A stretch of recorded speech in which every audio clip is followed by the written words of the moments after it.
All right. I think we're back live. So you can go ahead and share it on Facebook, and then we'll start talking in a few seconds. Okay, cool. All right. Hi, everyone who's joining us live. We're back for part 2. Yay.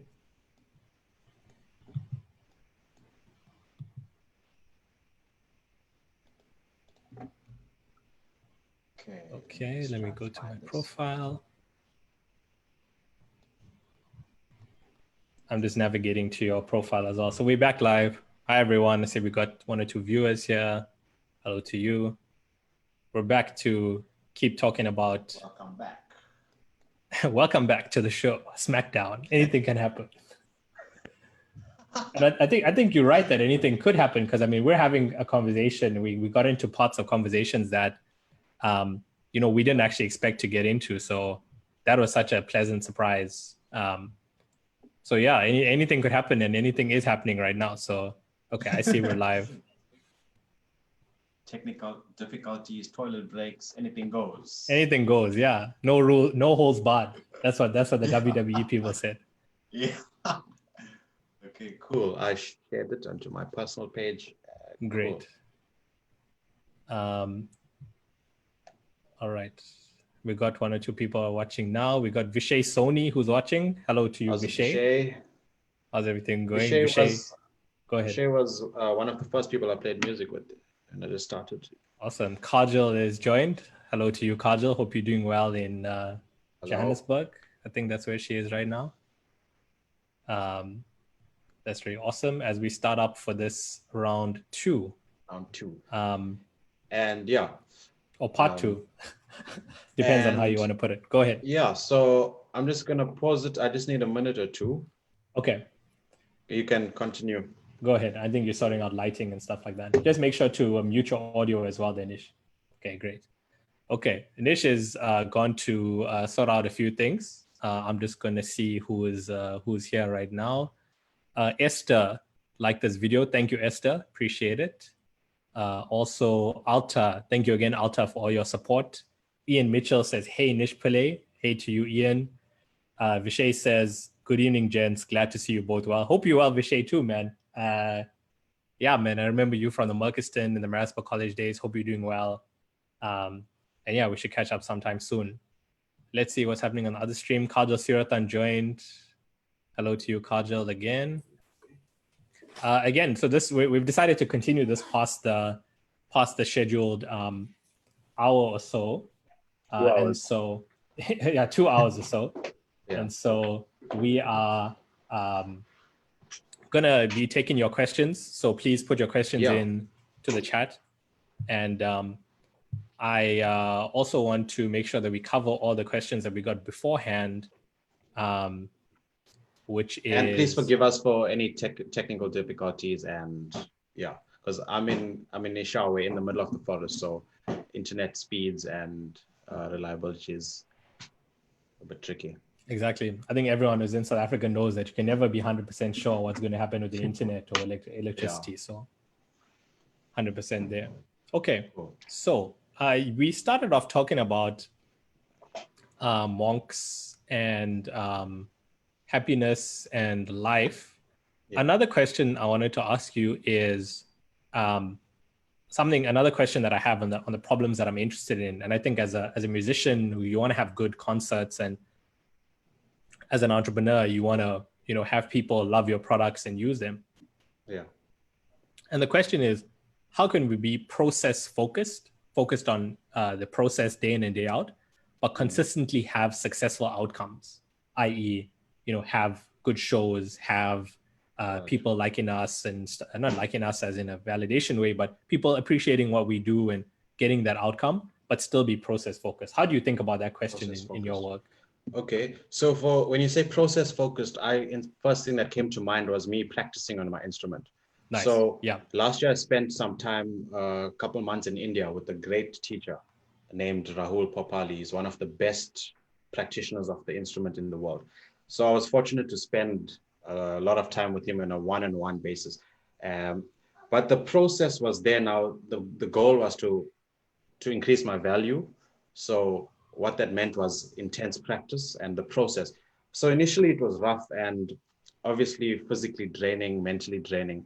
But then once you kind of fall in love with that process, the art and the science of becoming better, when you fall in love with that process, then it's like you become so detached from the outcome.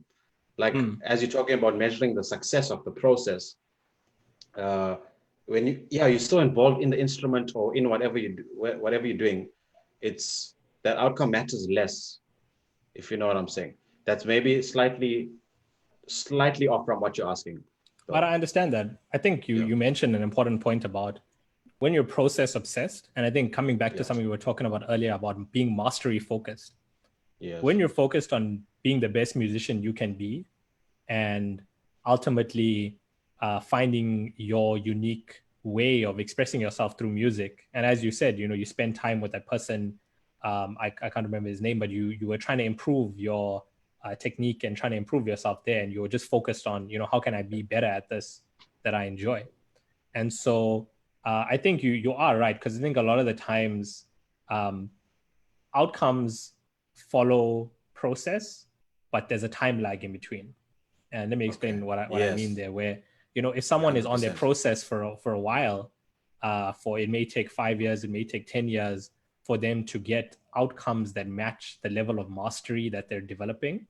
Yeah. But I think eventually the world is a place where if you can develop a certain level of mastery, you will get what you deserve in terms of the outcomes, in terms of the exposure and things like that.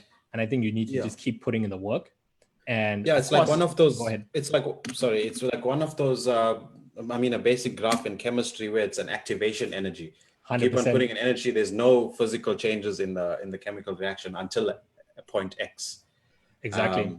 So, But at I mean, point X, everything starts to happen. exactly. And then obviously if your processes are more efficient and coming back to where you're learning how to learn and being optimal with practice, like, perfect practice makes perfect, they say. And then reaching that point, yeah, you No, get what I'm trying exactly. to And say. I think that's such a wonderful metaphor, such that sometimes people think like, oh, like, and so I am in my work and also in my side projects, I write a weekly newsletter and I write essays about my life and my Yeah. lessons. And I sometimes I notice that when I put out a new article or I put out a new newsletter, I put out a lot of effort into it and I put in a lot of time and energy and obviously trying to make it the best that it can be. And sometimes when I don't get those reactions in terms of validation on social media, like likes and things like that, when I post on Facebook and Twitter and whatnot, Yeah. I can feel a bit bad. But then what I notice is that, you know what, um, I've only been doing this for about 5 or 6 weeks now, consistently. And I know that, look, it's going to take a long time for me to reach the level where I have the base of the audience that I want, and I'm actually like making the impact on people that I want. The reason why I'm doing this is because Yeah. I want to help people, from my experiences. And so I think what you're saying there, where it's going to take a while, you got to keep putting in that work of, 100%. consistency and being the best writer or the best musician or the best, Yeah. programmer, whatever it is that you can be. And Yeah. then eventually, if you are actually creating value for people, you will have that outcome at some point in time. Like, for Exchange of example, energy as we discussed. Yeah. exactly. So Gary Vaynerchuk, for those of you who follow Gary Vaynerchuk in the business world, he's a business dude, and he's also like a motivational. Some people call him a motivational speaker. He calls himself a businessman with motivational tendencies, which I actually kind of like as a description for myself. But basically he says that like it took me 30 years to become an overnight success. And the same thing with Kevin Hart. Kevin Hart also says something similar, where it says it takes him a long time to get to the place where people call you an overnight success, where suddenly you're blowing up, but you need to put in all that work in the beginning and in the middle before you get to that end state, or to that state where you have quote unquote success. So that's the way that I'm relating to the question. Are you still there, Nish? I think your video just froze a little bit. Okay. I think Nish is having some video problems. We're going to get back to him. I think he's just rejoining the call. Let me see what questions are coming in. Hello to Preston Pillay, who just joined the live stream. How you doing, Preston? Kaylin Pillay liked the video. Thank you, Kaylin, for liking. Really appreciate it. And thank you, Kaylin. Just saw that. And then on this one, we have Bina. Thank you, Bina, for liking this video. Thank you to Lara. And thank you to Vishay again. Really appreciate it. So yeah, as we wait for Nishalan, please put in any questions that you want to ask about music or about creativity or about entrepreneurship, or just about anything you want us to speak about. And we'll do our best to answer them as the session comes about. I'm just gonna text Nishalan very quickly to see what's going on with him. Give me a second.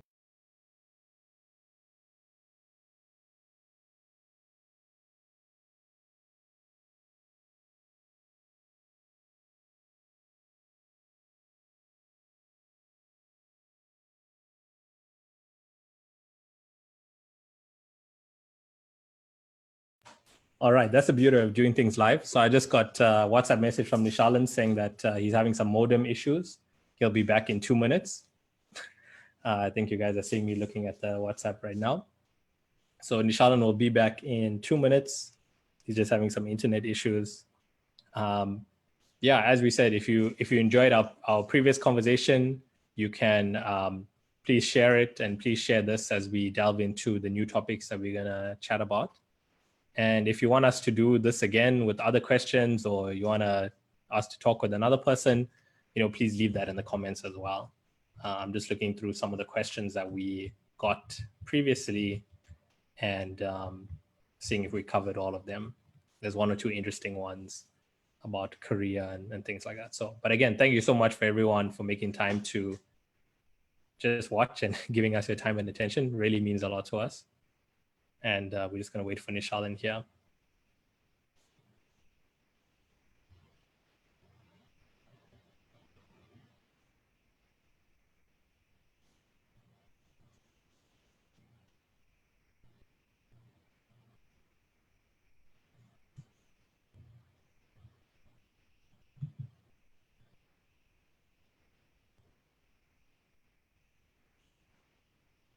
Okay, Nishalan is back. He's connecting to his audio. Okay, back. Nishalan is back. Yeah. I had to just keep people entertained for an Technical awkward 1 difficulties. minute. Okay, Donovan Cassidy liked the video. Thank you so much, Donovan Cassidy Nolan. Shout out to you. Hope you're doing okay. He's a friend of mine from UWC/Princeton. All right, so we were talking about outcome and process. So I think we covered basically that. We basically talked about the fact that, look, process-driven leads to long-term good outcomes, but you got to be patient. And I think this is something else I also want to say, where the phrase that I like to describe the optimal mindset to take is short-term speed, but long-term patience. And so what that means is speed, long-term patience. Okay. Yeah, short-term speed, long-term patience. Gary Vaynerchuk calls this micro speed, macro patience, which basically means that in the short term, you need to be very proactive, and speed is your friend when you're taking action, so that, you mustn't say, oh, I'm going to practice music tomorrow, or I'm going to, make my film tomorrow. You need to do these things today. Do as much as you can on a weekly basis, on a daily basis, but be patient with long-term results. Naval Ravikant, another person that I admire and follow, says you want to have impatience with actions, but patience with results. And so I think that's just a wonderful summing up of the philosophy that we were just talking about there. All right. To touch on something you mentioned earlier about your newsletter that you send out, which I've recently subscribed to. Thanks. Yeah, I think I'm 2 weeks in now. Very cool material. Anyway, you said one tends to feel despondent if there's no physical reaction to it. For example, if I post a video and there's not enough likes or something like that. So a common trend is, and I was very guilty of it, and the first thing I did was acknowledge that. but this like kind of integrity gap between social media and your actual life, I Yeah, think it's going to be a massive problem in terms of just the average person's anxiety levels and integrity levels, because you exactly. kind of create this whole persona on social media, and then who you are in reality is not, and that gap is a gap of anxiety. And then we kind of seeking that gratification of someone pressing like. It boils down to that instant gratification as well. Exactly. um, but whereas what you're saying about patience and playing the long game with mastery is Exactly. what we should try and look at. And I think you hit on a good point there. And in business, we always talk about measuring the metrics that matter. Say that 10 times fast. But basically looking at the most important metrics, and don't get caught up in vanity metrics. For example, likes and shares on Instagram and Facebook. Those are Yeah. vanity metrics. I mean, it's all up to the algorithm and stuff like that. But if someone, messages you and says, "Hey, Nish, I really love your music. I really, love the way it connected with me. I got a message the other day, yesterday, in fact, about the newsletter saying that, hey, this newsletter was the most interesting one that he read, and he reads I 5 to 6 saw that. every I saw morning." that. Oh my, yeah. And I think that's the kind of thing that you need to pay attention to, and not, oh, I posted something on Instagram, I posted something on Facebook, and no one liked it. Because at the end of the day, there's millions of things competing for people's attention on the Facebook feed. And I think that you need to focus on what Yes. matters, using these platforms as a means to engage with your audience and your community and your friends. Like, don't take it too seriously. Like, your self-worth is not based on the amount of likes and stuff that you get. And sometimes it's easy to 100%. fall into that because um, we look at other people and we're like, oh, Kim Kardashian has so much of likes, or Jay Shetty has so much of likes. Why don't I Yeah. have that as well? Yeah. And so I think it's important to focus on the most important metrics, which in our case is, what are people who are actually reading it saying about it? And in your case, what are your fans actually saying, and what are the impact that you're making on them? Don't lose sight of, like, again, being in business, we call this customer obsessed. I guess in the creative world, you could call it Yeah. fan obsessed. I think it's a good phrase for it. I just put a link to the Makes sense. newsletter in the comments there. If anyone wants to check that out, they're more than welcome to. Yeah. You should definitely subscribe to that newsletter. Really appreciate it. Just want to go to the comments quickly. We got Sanveer who just joined. Hello to you, Sanveer. Let us know if you have any questions. And then Kavish Rajpal is back. Great engagement last time, Kavish. Please keep those questions coming. And Preston Pillay also just joined. Go ahead, Nish. So I'm going to have to, within the next 10 minutes or so, round up. Yeah. But so what would you basically want to touch on that we haven't covered? I feel like we should definitely do more of these podcasts. Yeah, I mean, let us know. we plan to. Go yeah. ahead. No, we go plan ahead. we plan to do an hour, and we kind of flowed into now. I didn't even realize the time. No, 100%. But yeah, that's great. No, I think, all good things have to come to an end. So we're going to be wrapping this up in about 5 or 10 minutes. But yeah, I think as parting thoughts, let us know if you want us to do this again, if you enjoyed it. I think just from the engagement that we've gotten and the people joining and checking it out, this is positive. And apologies for all the technical things, technical issues.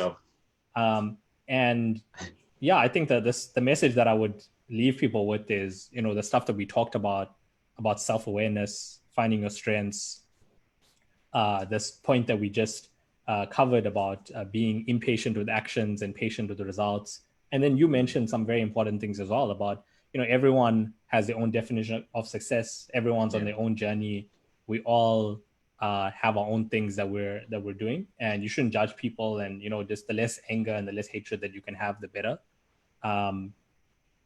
To find those things that make your mind and your soul come alive.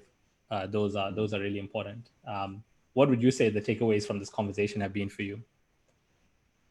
Yeah, there's so many. Yeah, so many. So basically, the first thing that hits home is the COVID situation and its impact. And for example, I don't think we would have had this conversation. This was great for me. Doing this, I feel that this actual event we should do more of. I'm glad we touched on the physical training part and the importance and your radical, dramatic shift and transformation, because something like that has a potential to inspire a person, at least even one person, and then it's a butterfly ripple effect. Um, yeah, and the process, that was great, talking about the whole activation energy, kind of not worrying about, um, just putting in the effort, and then eventually the fair exchange of energy would come back around. And yeah, it was a great session for me. And Oh, my mind is like firing with ideas. So to list them now is a bit tricky. No, 100%. I think that this has been such a great way to remind ourselves of like these important principles, and hopefully these principles can help people as well. And this was so much of fun. And I think you're right, just to touch on this, COVID is obviously impacting a ton of people. And I think that, obviously we're just trying to stay safe and stay healthy, but there is a potential for certain industries to actually come out a little bit ahead. And this kind of thing that we're doing was actually forced by being in lockdown and the fact that we can't actually meet each other and stuff like that. And so we said, why not do this live, and why not actually put this out and there we didn't really have a purpose or plan. We're doing this because we really want to. We're not doing it, we're not monetizing it, we're not getting sponsors. This is for free, no sponsorships. And if it can help someone, or great. Exactly. Well, thank you so much for your time, Nish. Really appreciate it. And you have a wonderful day. Thank you. First of all, actually, before we go, where can people find you? Where if people want to follow Nish and follow his music and things like that, where can we find you? Yeah, the best way is this page that we're streaming from, the Nish. It's just called Nish, Nish, and Instagram is Nish_music. Those would be the best places to find me. Fantastic. I put the links to both the Nishalan's Facebook and Instagram at the top of the live stream. And then for me, if anyone wants to check out what I'm doing, the best place, as Nishalan was mentioning, is a weekly newsletter that I write. You can go to avthar.substack.com. That should be in the description as well. And then my personal website is avthar.com. That's where I post my essays and just things about stuff that I've learned and advice. So if you want to check that out, you're more than welcome to. Thank you so much for your time again, Nish, and this was so wonderful. Thank you, Avthar. Thanks so much. You have a great day, and we're going to say goodbye. Take care, everyone. Have a good day. Okay. Thanks to everyone for tuning in. Bye. Bye.